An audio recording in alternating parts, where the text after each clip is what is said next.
The earliest photos we have are of Smokey's grandfather, the Gabai of the Musenberg Schule.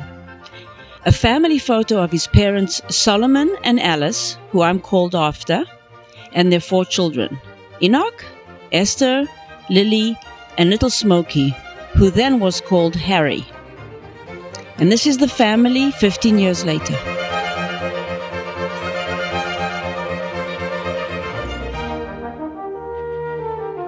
He later moved to Johannesburg to study for his Bachelor of Commerce and Accounting degrees. And when World War II broke out, he joined the South African Air Force as a navigator and bombardier. Here he is with his navigator wings. His first motor car, Rainbow Rosie, which was actually only a quarter of a car, as he shared it with 3 other friends.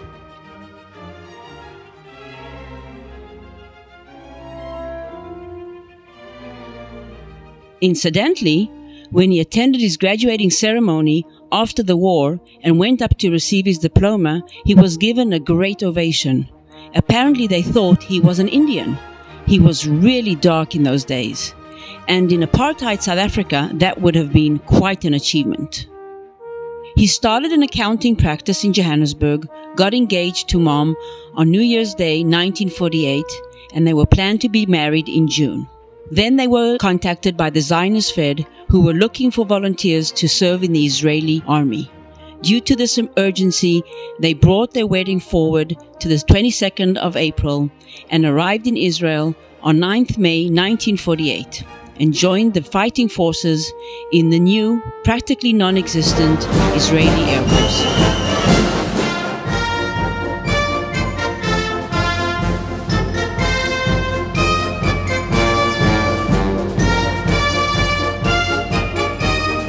And I worked in the meteorological section of the South African Air Force. So they accepted us, both of us, as a couple who could both be used in the Israeli Air Force. On 14th May 1948, I participated in what I consider really was a very historical operation. It was a reconnaissance which was done by Boris Senior, who was the pilot, and myself as navigator, mainly over Jordan and Syrian territory. You must remember that 14th of May was the very day on which the British mandate terminated. The mandate actually terminated at midnight, 14th May.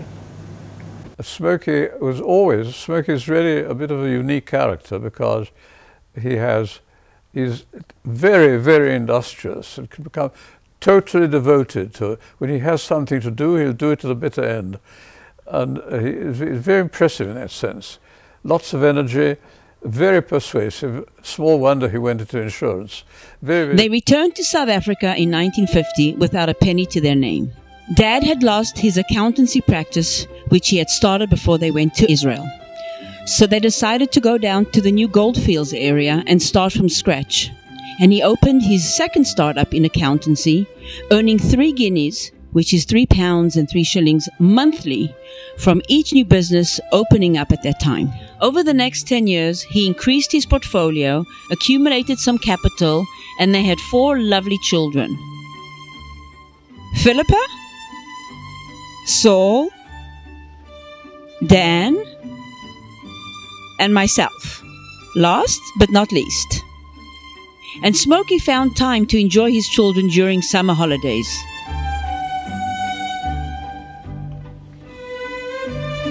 I've known Smokey, I think, for over 60 years.